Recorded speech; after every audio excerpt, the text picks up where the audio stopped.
Hola, amics i amigues, estimades i estimats. Aquí estem altra vegada amb aquella quinzenal prontitud aquí al punt del 107.8 de Ràdio Moià.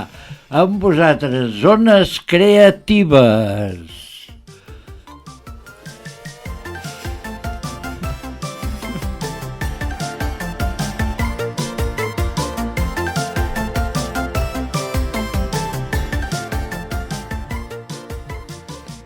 Hola a totes i tots, avui estem en el nostre 11è programa, no sé si heu tingut ocasió de veure en les xarxes socials o en el nostre canal de YouTube, que vam penjar la retransmissió que vam fer a través de Twitch en directe, uau, el programa de Zé, i bueno, tot el que va significar. Va ser un programa molt intens, també us hem de dir, us hem de recordar, perquè va ser allò, ens va portar a temes transcendents, que sí, Xavi?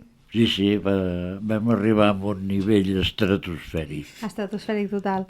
Llavors, aquesta vegada, en aquesta ocasió, hem portat, doncs tenim 3 persones convidades i d'alguna manera el nostre programa va sobre la capacitat d'explicar-nos històries. O sigui, així com sempre normalment ens centrem més amb la part visual o la part plàstica, aquesta vegada parlarem una mica més també de la narrativa. La narrativa vinculada en aquest art visual i plàstic, val? Perquè hi ha tota una sèrie de fets transcendents per les persones humanes, per la humanitat, que a vegades el que necessitem doncs, és entendre. Llavors, part de la nostra creativitat va néixer quan, com qui diu, vivíem a les coves, a la llum del foc, ens explicàvem històries i la memòria ens feia de salvaguarda del nostre coneixement. En aquell context i en aquell entorn eren capaços d'inventar, però també de relatar i d'anar recollint tot aquest saber, que s'anava quedant com un llegat immaterial, però que ens ajudava a avançar a tots com a societat, aquella societat incipient que estàvem creant. La narrativa, que és amb el que es vehiculen aquestes històries, és molt important per comprendre aquests fets humans. Ens permet organitzar i ens permet donar sentit a la informació i als esdeveniments que ens envolten. És la forma en què les persones expliquen les seves experiències i les comparteixen amb altres, podent transmetre les seves creences, valors i emocions i establir connexions significatives amb altres persones. És important també perquè ens ajuda a entendre com les persones veuen i experimenten el món, que pot ser de maneres molt diverses. La forma en què una persona construeix la seva pròpia narrativa en els seus moments vitals més significatius pot revelar les seves creences, els seus prejudicis, les seves perspectives sobre una situació o un esdeveniment. I això ens ajuda a entendre millor la diversitat de punts de vista i perspectives que existeixen entre nosaltres. A més, la narrativa pot ser una eina important per la comprensió i el canvi social. Les narracions potents poden canviar la forma en què les persones veuen i comprenen una qüestió, fomentant la reflexió i el diàleg. Ens ajuden a fer visibles les desigualtats i les injustícies socials i també fomentar la lluita contra elles. En resum, tenim que la narrativa és important perquè ens permet entendre com les persones veuen i experimenten el món, perquè ens ajuda a establir connexions significatives entre nosaltres i també perquè pot ser una eina per al canvi social. Quan tot això ho vestim d'imatges i ho vestim d'un discurs visual, ja tenim un bon maridatge. Quan li introduïm una altra disciplina com pot ser la música, tenim un altre llenguatge que hi suma i a més tot plegat ens fa despertar una sèrie d'emocions que a la fi són allò que perdurarà en el nostre record i ens ajudarà a tornar-hi en el moment en el que ho necessitem. I per què parlem de tot això avui? Parlem de tot això perquè avui tenim amb nosaltres la nostra convidada, és l'Eva Salvador. Hola Eva, benvinguda. Hola, què tal? Hola Eva, benvinguda a Ràdio Moià. Hola, gràcies. Com et definiries? quina és la teva trajectòria? Perquè, clar, jo m'he centrat molt en la part de la narrativa, val? Però tu utilitzes les imatges, no?, per articular una mica aquesta narrativa. Fes-nos una petita introducció, 5 cèntims, que no et conegui qui és l'Eva Salvador. Doncs així molt ràpid, jo moc normalment amb 3 camps, diguéssim. Un és l'educatiu, de fet vaig estar aquí a Moià 4 anys a l'institut i en guardo molt bon record. I l'altre és l'artístic, que aquest poder m'ha acompanyat durant més temps, no recordo quan. I l'altre són els temes socials. Jo crec que aquests 3 temes són una mica per el que em poden arribar a definir. I res, vaig fer Belles Arts, alguna cosa d'història de l'art, també em crida molt els temes de psicologia i els temes de pedagogia, sobretot, també. Així que bé, seria una mica això. Llavors, combines la part docent amb la part creativa artística d'obra pròpia, diguéssim, no? Sí, intento compaginar-ho, que és molt difícil. El matís. El matís és important. Sí. Vale. És difícil compaginar-ho? Doncs jo em trobo que realment sí, és complicat, perquè allà on dirigeixes l'energia, doncs clar, la deixes de dedicar a altres coses, no? I llavors intentar trobar un equilibri entre, per exemple, fer classes i altres projectes fora de les classes, doncs a vegades resulta complicat, perquè les dues coses són molt intenses, llavors has d'anar fent com un equilibri. No sé si saps, en el programa aquell que vam fer de resum de l'any, te'n recordes quan vam venir dels Reis, vam portar un instrument musical que es diu tambú, que ens ajudava molt a fer una mica com de desconnexió, no? Ens feia fer el KitKat. De tant en tant l'hauries de tornar a dur. Que sí, vam dir que el portaríem, però al final no l'estem portant, l'hem de portar més, sí. Perquè precisament una de les coses que dèiem era, ostres, quina manera més tangible, no?, de fer una pausa i de ficar un separador entre un moment del dia i un altre moment del dia, no? O sigui, quan comences i quan acabes una etapa, no? En aquest cas podria ser la feina, però amb aquesta vessant docent, o la feina en la vessant que sigui, no? I després posar-te a crear, sense tenir aquest lligam potser tan intens, no? Exacte. Com entres en el món de l'art? Per què vas triar fer Belles Arts? Doncs la veritat és que jo des de petita tenia interès en el món artístic i a casa tenia molts espais per dibuixar i de més i sempre m'han recolzat en aquest sentit. I llavors va arribar el moment d'escollir la carrera, jo dubtava entre fer psicologia, filosofia o Belles Arts i al final doncs vaig escollir Belles Arts. Molt bé. Perquè tot això després t'ha servit a l'hora de triar també la teva plaça de docent. Ja tenies previst dedicar-te a això? No, una mica m'hi va portar. Jo vaig començar a Belles Arts fent imatge, a fotografia i vídeo, i en un moment donat vaig dir que volia fer dibuix i que volia fer totes les assignatures teòriques de la carrera, des d'història fins a antropologia de l'art i totes les teòriques. I llavors a partir d'aquí doncs, vaig trobar sinergies molt interessants i referents que per mi van ser molt bons i en un moment donat vaig dir doncs em poso a fer el màster i va ser fàcil, o sigui, va ser, vaig fer el màster, sí que van passar 2 anys una mica així, però de seguida vaig entrar i com ja portava molts anys fent de monitora, doncs, era una cosa que semblava que continués una mica, amb molts matisos, però com el contacte amb els nens i els joves. Molt bé. En la teva obra, o sigui, ara mateix, per exemple, doncs ens has portat aquí un dels teus llibres, que es diu Viridian, val? Per qui ens estigui veient, doncs aquí el tenim en el vídeo, val? En la Twitch. Si no, doncs això també ho podríem compartir a través de xarxes socials, alguna imatge o alguna cosa que creguis que... O sigui, triar la imatge que més creguis que ho representa, val? Perquè es pugui fer una idea. Però realment són uns dibuixos molt delicats, amb molta textura, amb moltes transparències, molt riques, no?, en aquest sentit de detall. Sí. La teva obra, quan la fas en aquest sentit sempre o experimentes amb altres tipus d'estils? En què et sents més còmode també treballant? Jo normalment estic molt còmode treballant amb el llapis de grafit.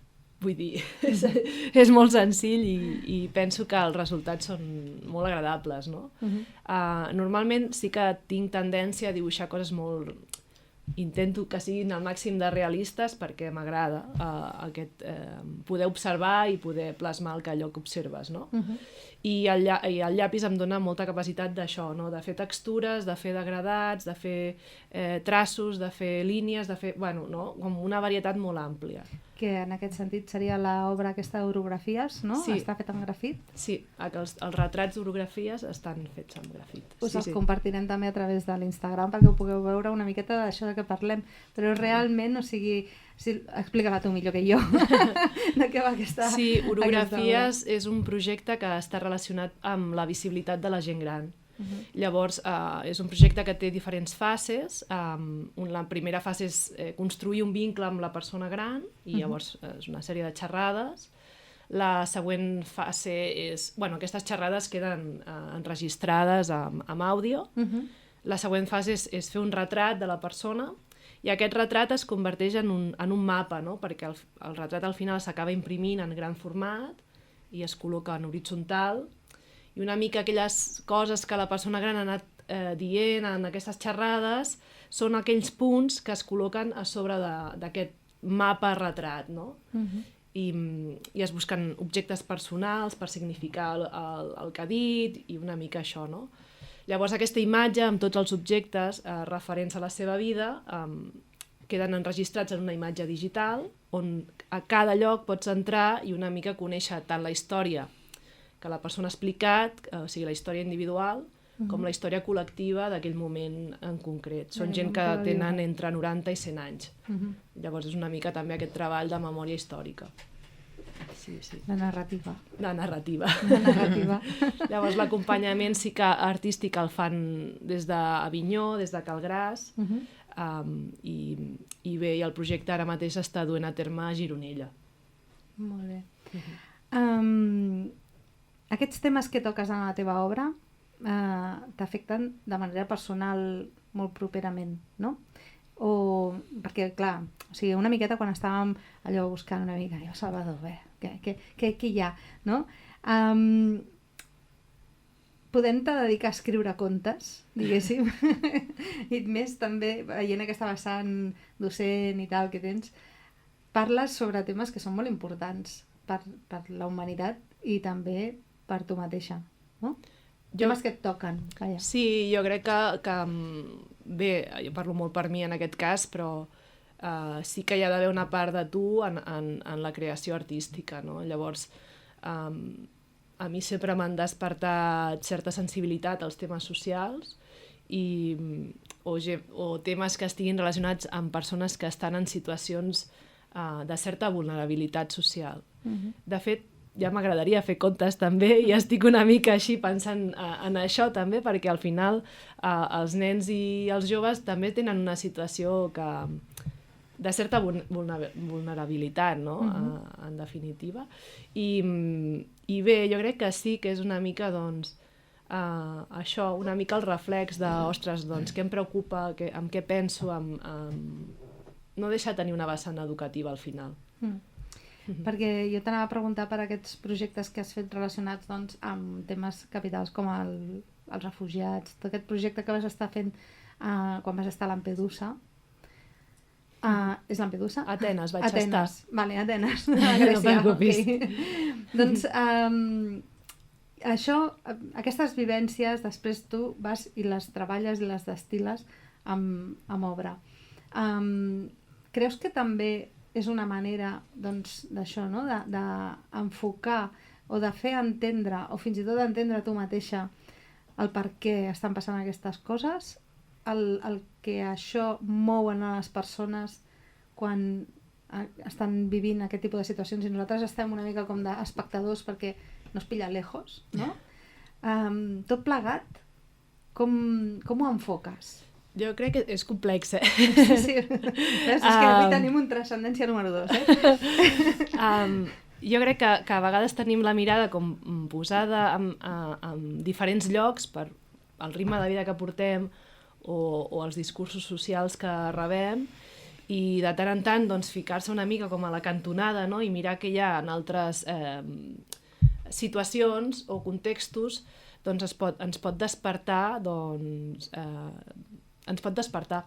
Ens pot despertar. Sí, i bé, en aquest cas el projecte d'Atenes, jo ja anava una mica amb una organització que es diu Steps, que porta un noi que es diu Tassos, que fa molts anys que treballa amb persones que tenen una relació directa amb el carrer, des de persones que tenen una tendència cap a la consumició de diferents tipus de drogues, a nens que tenen molta relació amb el carrer i amb xarxes de prostitució, amb gent gran, amb gent refugiada, vull dir, sense etiquetar, però amb gent amb moltes realitats molt diferents, no?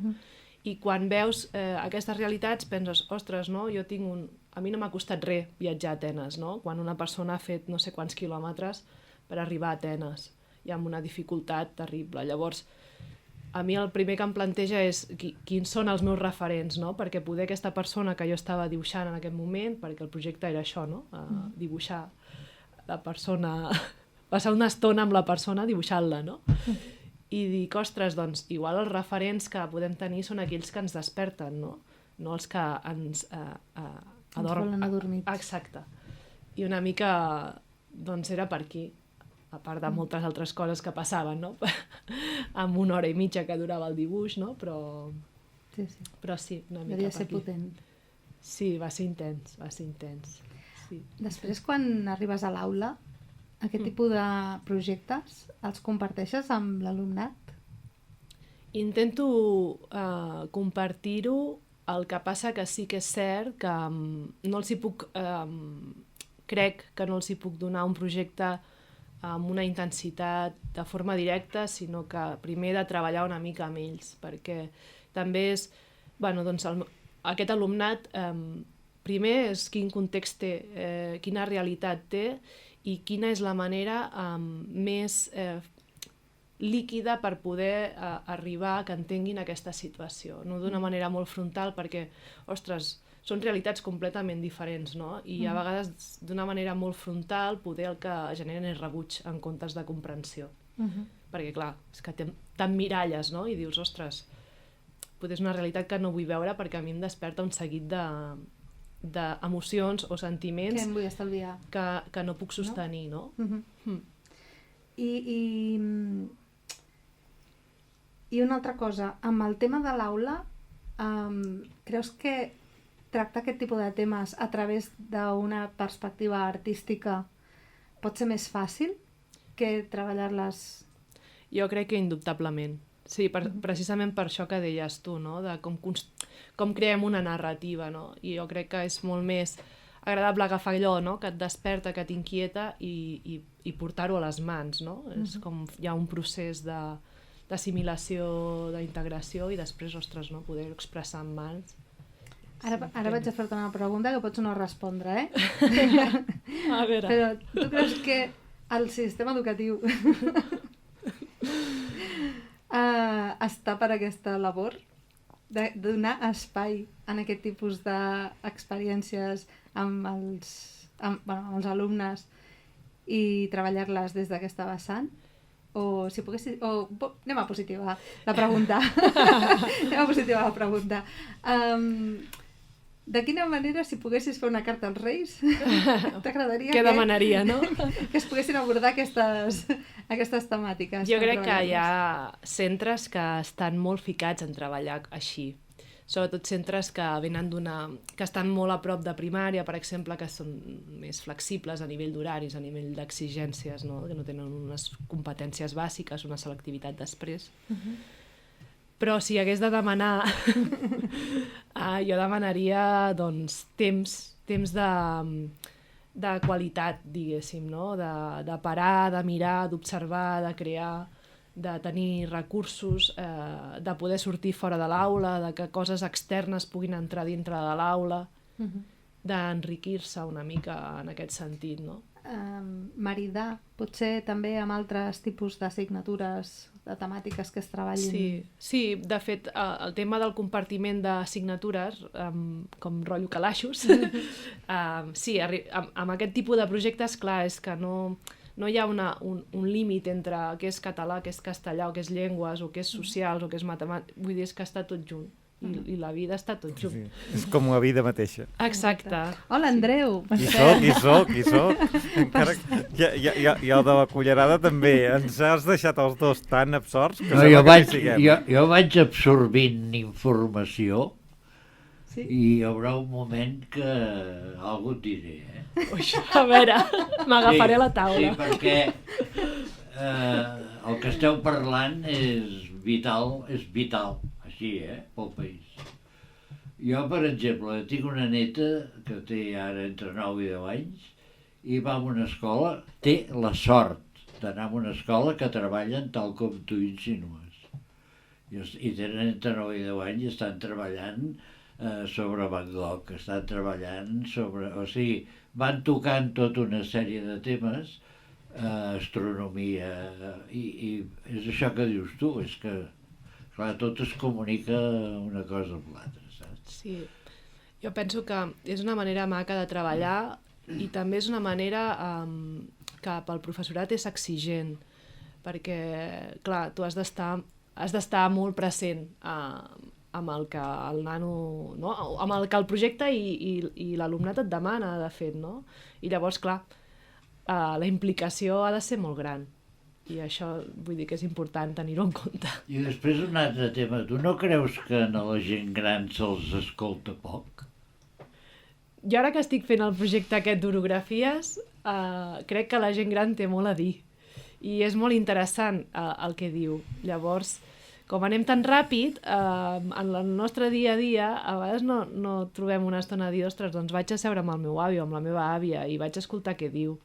I clar, i aquí s'obren unes portes, no a nivell només històric, sinó també en forma de veure la vida.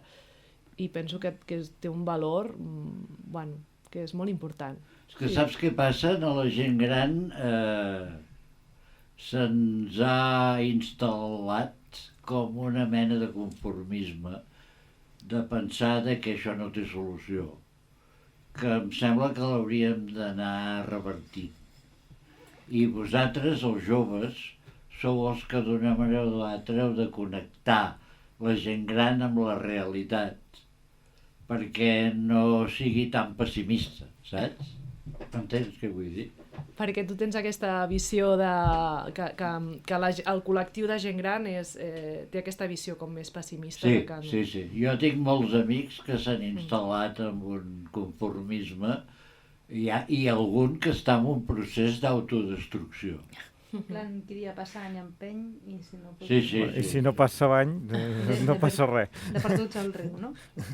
No, és interessant aquest tema perquè, clar, per una banda, la gent gran sempre ha sigut el sostenidor, no? del coneixement, i llavors, a mesura que s'anava passant a les noves generacions, doncs ja ho podien soltar, no? Ja podien deixar aquesta responsabilitat també, no? Però sí que és cert que ara n'hi ha com aquesta mena de gap de... tot està passant tan ràpid, tot està amb tanta tecnologia pel mig i tota la història, que és una mica de...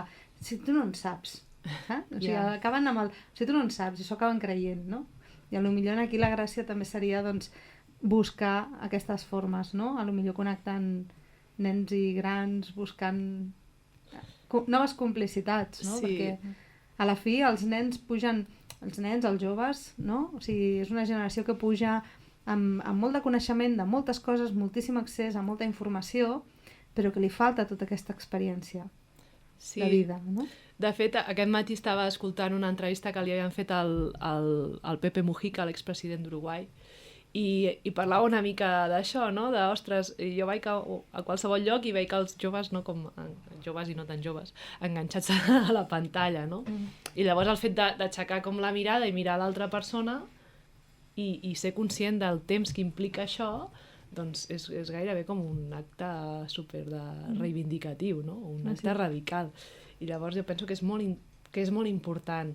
I l'altra banda és que jo penso que hi ha coses molt en comú des dels nens fins als avis i que són etapes que es poden enriquir mútuament.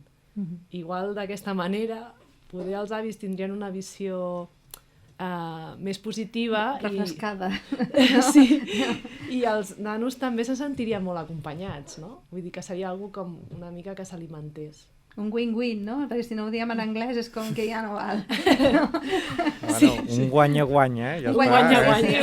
Però vull dir que ara que a més ha sigut la setmana mobile i tota la història anem aquí un llenguatge de high-tech, no? Molt bé.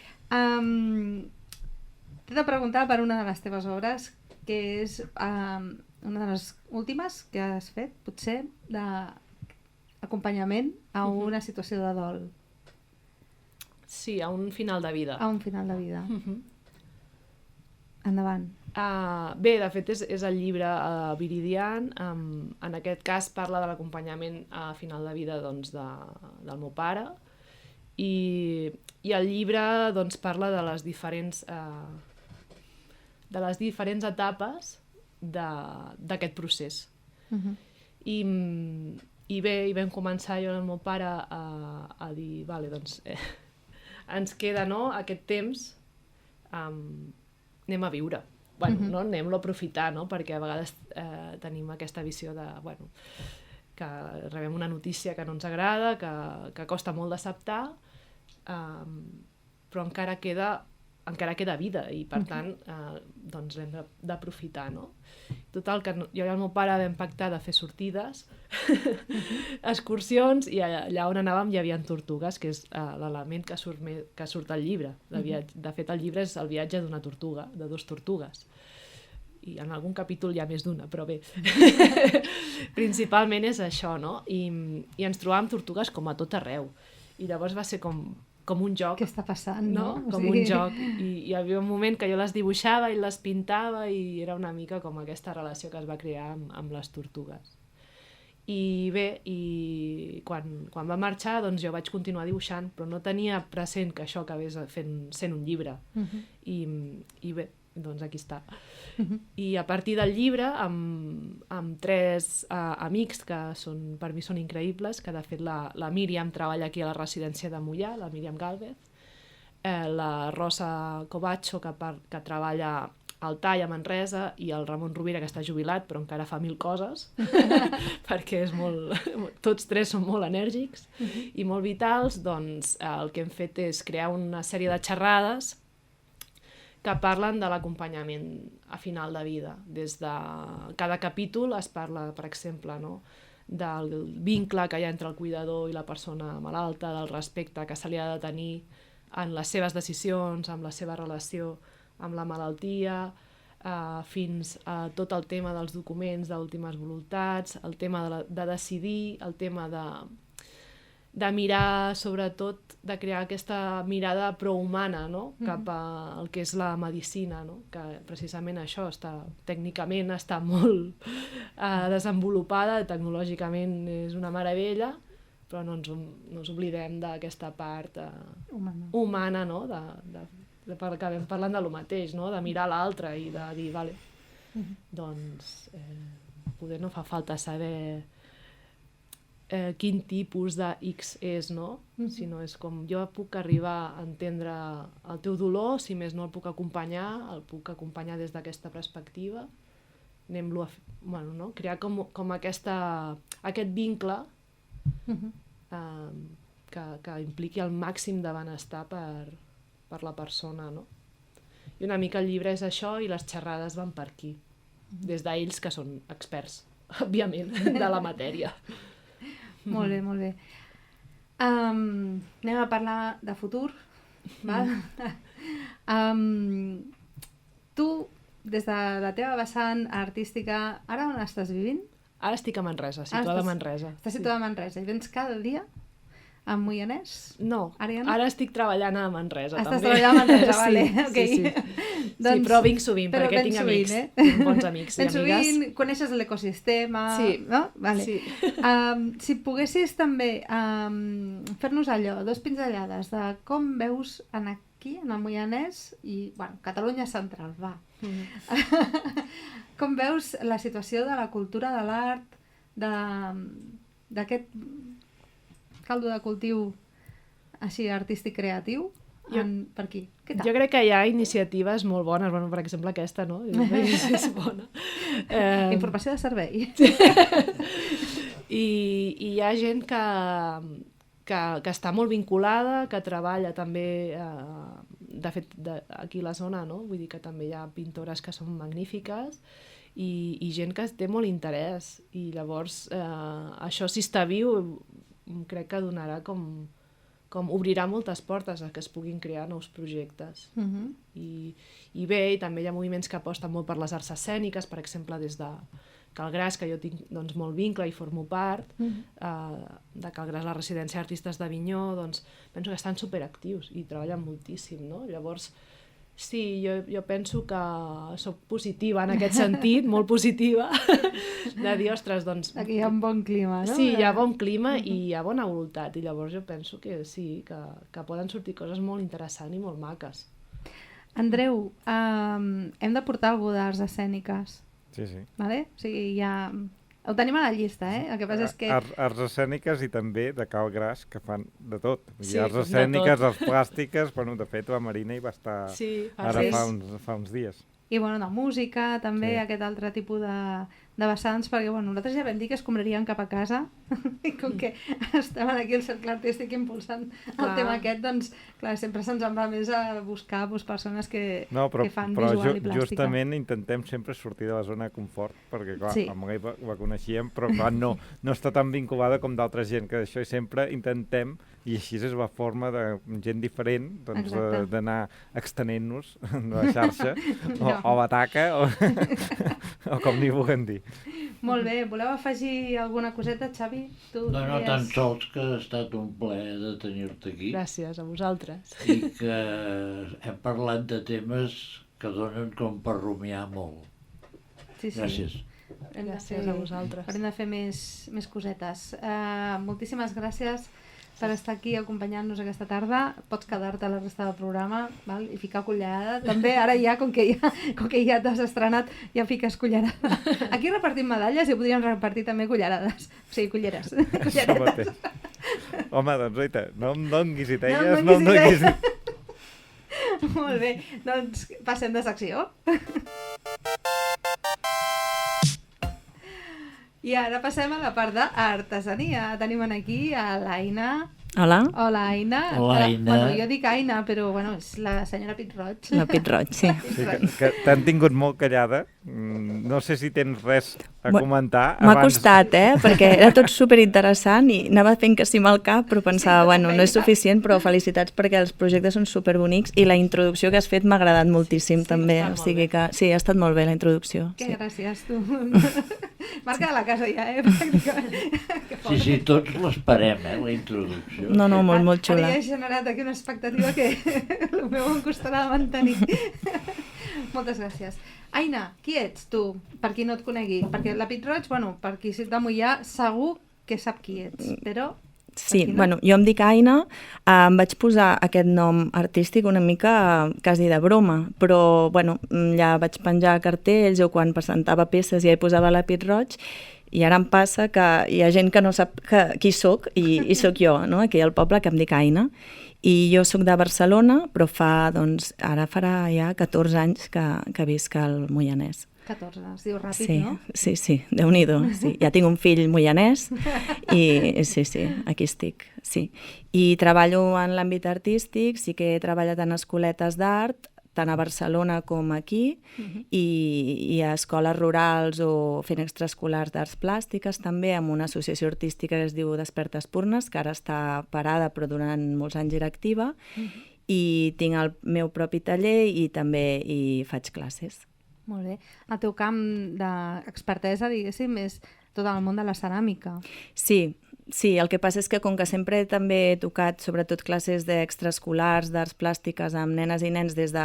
Bueno, ja vaig ser monitora també i tot plegat, doncs, bueno, també m'agraden molts àmbits artístics i sí que el meu específic és la ceràmica, però no és l'únic. Vull dir, jo faig altres coses, el que passa és que no tenen... Bueno, no els he donat sortida. Ho faig com... Bueno, perquè també m'agrada experimentar amb altres artistes o amb altres disciplines, sí. Val. Tu estàs aquí perquè quan vam fer el programa d'artesania vam dir, anem a visibilitzar també totes les artesanes i artesans que n'hi ha per aquí per Moià i per Mollanès. Llavors, la teva obra, vale? Les teves peces es poden adquirir, a on es poden adquirir, on les podem trobar? Actualment sí que faig algunes fires, les que faig sempre són les de Moià, perquè penso que visibilitzar-te en el territori és com molt important, i a la botiga d'artesania d'aquí Moià sempre hi ha peces, és la botiga que tinc com fixa on sempre n'hi van havent i sempre que vaig renovant com col·lecció ho porto en allà. Aleshores, per internet, fins fa poc em van fer la web nova i tot, però el que passa és que com que tinc peça única em costa molt anar renovant el que serien les fotografies per anar-ho actualitzant, però en principi hauria de ser així. I després el propi taller. També es pot venir al taller. Al començament ho tenia com bastant preparat per si venia algú. El que passa és que, com que he vist que també va arribar la pandèmia i la gent no entrava tant als llocs o no gosava i tal, doncs, ara per ara tinc com un petit espai on faig també les classes, en què tinc alguna cosa d'exposició i ja està. Actualment és així, sí. Llavors, qui vulgui, per exemple, venir-ho a veure, et contacta i ja està? Sí. O com ho ha de fer? Sí, jo a la web tinc com una petita explicació en què dic que sí que tinc aquest taller, que estic com oberta a participar en altres projectes, vull dir, ho deixo com tot com molt a l'aire, però realment és així, vull dir que si es contacta amb mi a través de correu, jo el correu de la web o el miro habitualment i en allà doncs a vegades m'arriben propostes de col·laboracions o algú que vol un encàrrec concret d'alguna cosa i el contacte habitualment el faig així, o que em trobi algú que m'ho comenti o que li donin el telèfon, també ho faig així, sí. Molt bé. Es pot viure de l'artesania? Pregunta difícil. La pregunta. Sí. Bueno, jo volia dir també això, que, o sigui, jo sempre dic que sóc artesana i artista, perquè sí que trobo que per mi és important. Vull dir que m'ha costat, com si diguéssim, arribar arribar en aquest punt, i sempre ho poso, fins i tot a la targeta poso art i artesania, perquè penso que són dues coses que poden anar unides i per mi és important que vagin unides, però, bueno, que a vegades el món, sobretot de la ceràmica, es relaciona molt amb l'artesania, però hi ha molta ceràmica artística que potser tindria més relació perquè ens entenguem a grans trets amb l'escultura o fins i tot amb la joieria, no? Que estan allà en el límit i que a vegades doncs, es consideren com artesania i és com menys té, d'acord? Però no hauria de ser així. Però viure de l'artesania, si és només de venda, jo sempre ho he hagut de combinar amb altres coses i sempre he tingut la sort de que les coses amb què ho he combinat, com que també m'agrada molt l'àmbit social, com que m'encanta fer les classes, per mi no ha suposat un problema poder-ho, com si diguéssim, compaginar. Però sempre ha sigut compaginat, i això sí que és veritat, sempre ha sigut fer classes i, a part, tenir l'obra pròpia. Fer classes o treballar, vaig estar un temps treballant als Punts Joves també del Moianès, doncs treballar al Punt Jove i, a part, doncs també fer obra pròpia. I sempre combinat. En el meu cas, jo ho visc bé perquè a mi no soc rata de taller, que sempre ho dic, que hi ha artistes o artesans que els encanta estar allà, no?, treballant les seves... Jo a mi m'agrada relacionar-me amb gent, m'agrada molt l'àmbit social i tampoc no m'agradaria. Vull dir que en aquest sentit em queixo i no, perquè a mi m'aporta fer-ho així. Però purament només, o sigui, un any que ho vaig provar a la vida, fa molts anys, de només fer fires, venda, ho vaig passar, francament, o sigui, malament, en el sentit que anava justíssima. Vivia a Barcelona, llavors, però bueno, ho havia de provar, llavors. Tinc almenys un referent per haver-ho provat.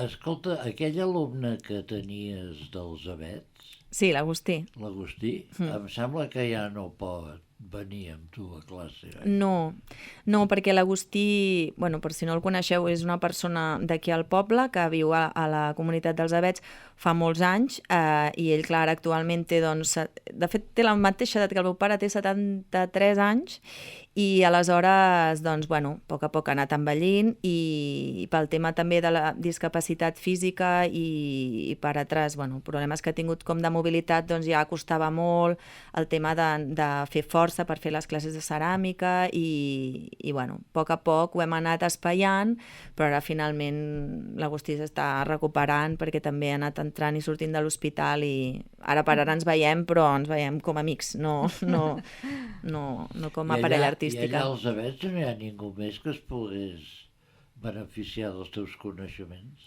Sí, de fet l'any passat sí que vaig estar treballant als Avets, bueno, li diem als Avets, però bueno, perquè ens entenguem, no? Sí, a l'Olivera. Sí, jo en aquest cas estava al taller i en allà hi fèiem classes de...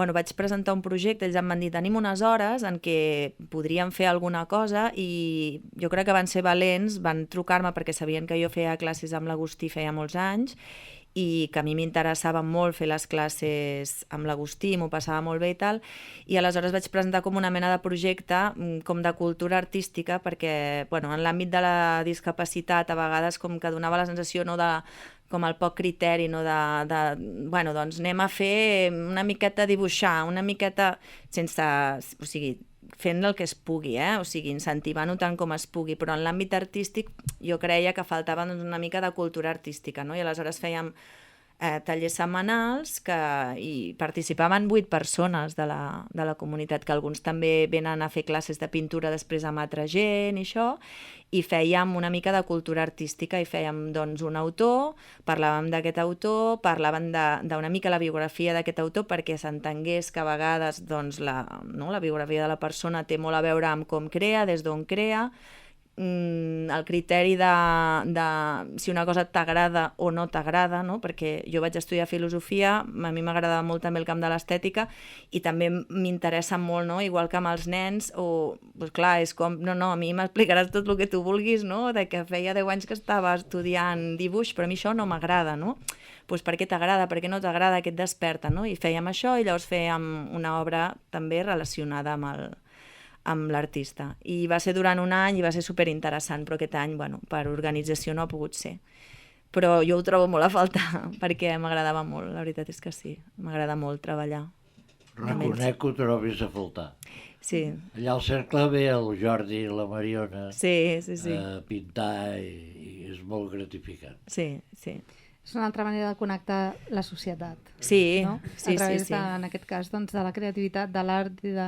Sí, i d'empoderar-los, també, perquè al final, bueno, és important, no?, també que ells tinguin, doncs, el seu criteri, no?, i a nivell artístic costa de baixar una mica, igual que amb els nens, a entendre segons quines coses més abstractes, però, bueno, es fa i ja està, no?, i es comparteix, està bé, així.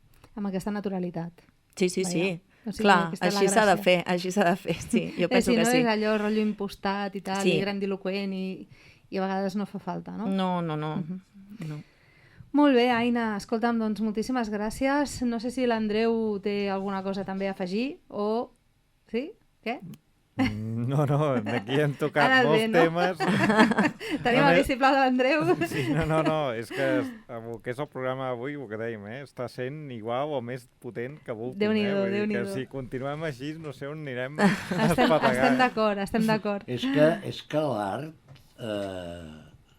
no cal ser cap savi per veure que està estretament lligat amb el que seria civisme, civilització, humanitat, amb tot. Una mica ser practicant de moviments culturals o de disciplines artístiques és també una mica un acte de rebel·lia, no?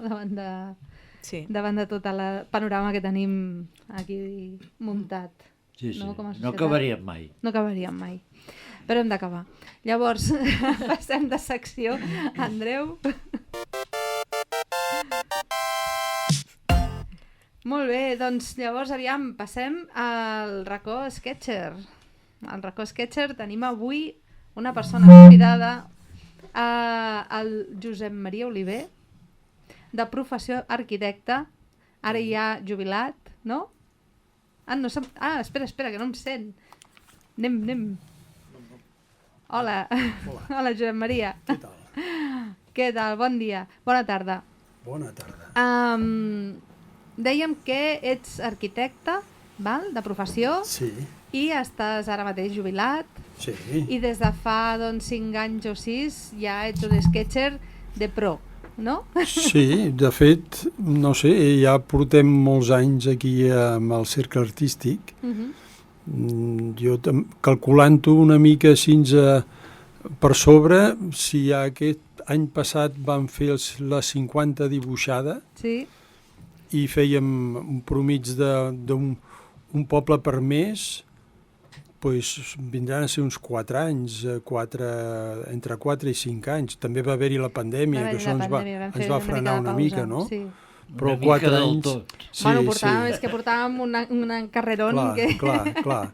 O sigui, 4 anys ben bé dibuixant per aquí, fent coses. De fet són 5, 5, oi? Hem fet 5 anys ja. 5 Que anys, ja està bé, ja hem fet un grupet i ja va venint gent nova i anem passant-ho bé, vaja. Si ho poguessis resumir amb una frase, per tu, Sí. què significa venir a fer l'esquetx? Home, amb una frase és molt difícil de definir-ho. Ja, és que, bueno, si però... fos fàcil no te'l Ja. proposaria. No, doncs si tu haig de dir una frase és passar-ho bé. Sí.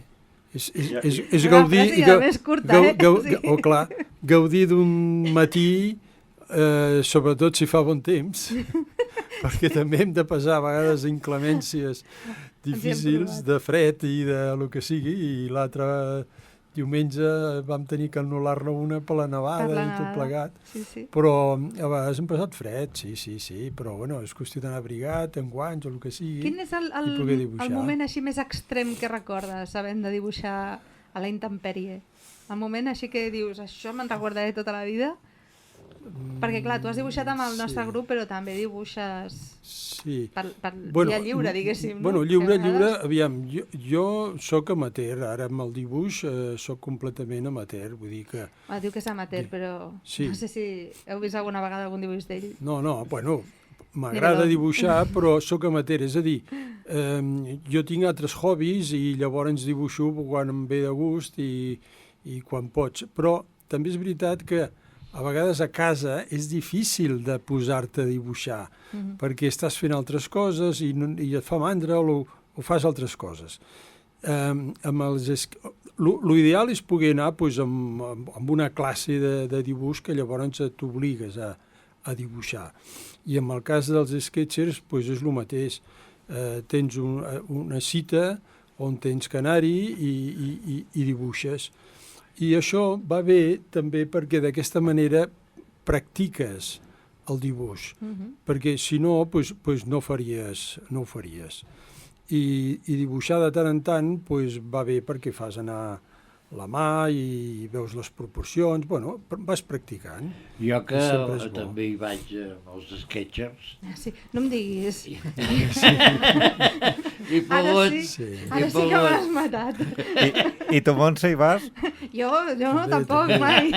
També.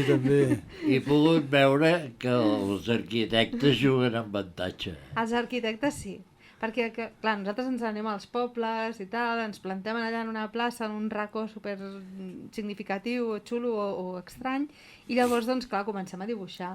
I, bueno, clar, surten aquí aquests senyors, entre ells el Joan Maria, que saben de perspectiva, que la claven amb cada traç que fiquen i tal, i dius, però quins edificis més bonics. O sigui, per favor. Tens un complex d'inferioritat. No, però la veritat és que, clar, el component social del grup d'esquetx aquí és importantíssim. Perquè, clar, nosaltres anem i els veiem com ho fan i tal, i com despleguen aquesta habilitat. Però com que no hi ha cap competitivitat, doncs... No hi ha cap competitivitat, al contrari. O sigui, vull dir, agafes un dia, t'assentes al costat del Josep Maria i vas mirar com fa. I vas mirant, mira, tal, no sé què. Hi ha gent que ho fa molt millor que jo, també. No, escolta, aquí tots ho fem d'una manera molt xula, també, o sigui, i la veritat és que es veu una evolució al cap dels anys. Sí, Vull dir, sí.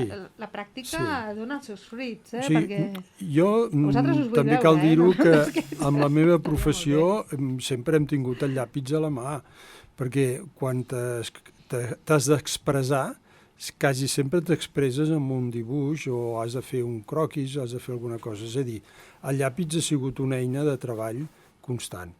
Això, doncs, clar, facilita després poder seguir fent coses, no? I encara que les fas diferents, però apliques color també, d'alguna manera, vas fent llibretes i llibretes, i més llibretes, i després les guardes, i també veus que amb aquestes llibretes hi ha una evolució. És a dir, els primers quasi els llançaries, no?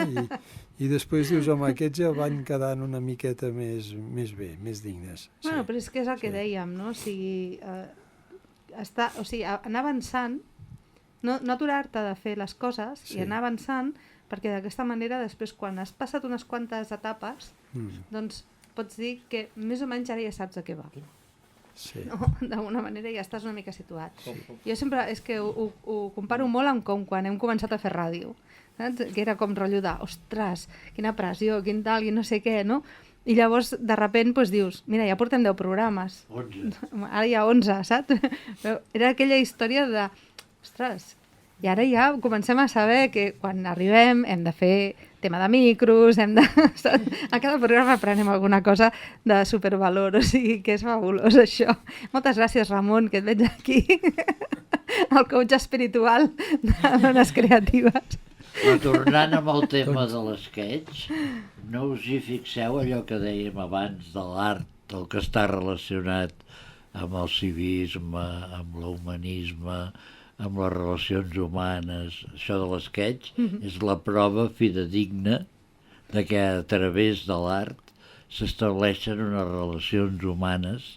Josep? Sí, fas un grup d'amics de... És sensacional. Sí. Tu saps la gent que hem arribat a conèixer darrere d'això? I tant, i els que coneixerem encara, no sé. Suposo. Sí.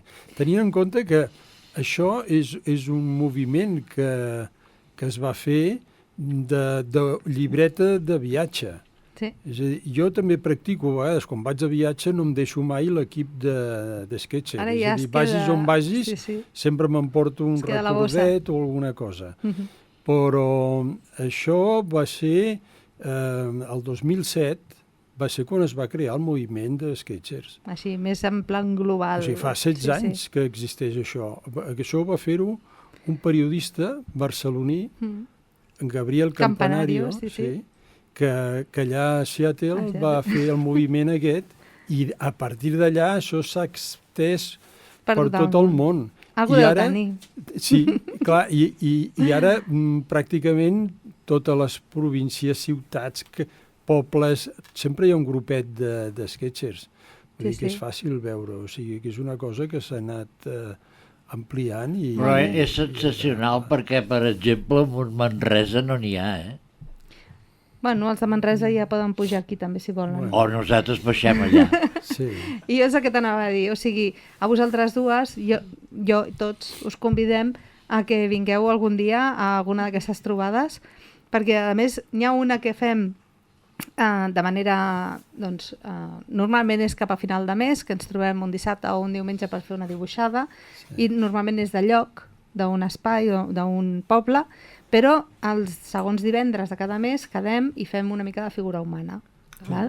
I aquest és a data fixa i en plan religiós. Vull dir que... Allò de on anirem no ho sabem, però el segon divendres de cada mes quedem fijo. Val? Per tant, aquí us ho deixo. És molt divertit i a la vegada n'aprens molt, perquè a part de que anem a un bar i ens dibuixem l'un a l'altre, o si algú dels clients també s'hi apunta i el dibuixem també, de vegades anem a dibuixar a l'escola de música, que el divendres està assajant tota l'orquestra i dibuixem els músics mentre toquen. També. Molt bé. I és sensacional, amb els instruments i tot. I de vegades anem a l'escola de dansa. I, esclar, és complicat dibuixar cossos en moviment i tal.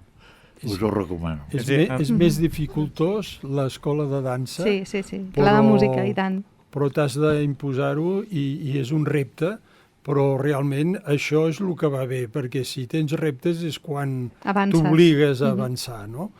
Molt bé, doncs escolta, moltes gràcies, Josep Maria, per haver estat amb nosaltres avui. Gràcies a vosaltres per haver-me invitat aquí a aquesta estona. No faltaria més, no serà la darrera vegada. Pots venir quan vulguis. Encantat, doncs. I avui doncs ja donem el programa per acabat. No ens dona temps de fer l'agenda, però bueno, la farem després a través de les xarxes socials, o sigui que seguiu-nos, Twitter, Instagram, el Telegram, on vulgueu. Ens veiem d'aquí 15 dies. Ha estat un plaer, com sempre, aquí a la llotja de comandaments, l'Andreu Vilardell, l'estimada Montse, la nostra locutora emèrita, amb aquesta veu, i el que us parla, en Xavier Vidal. Fins a la propera.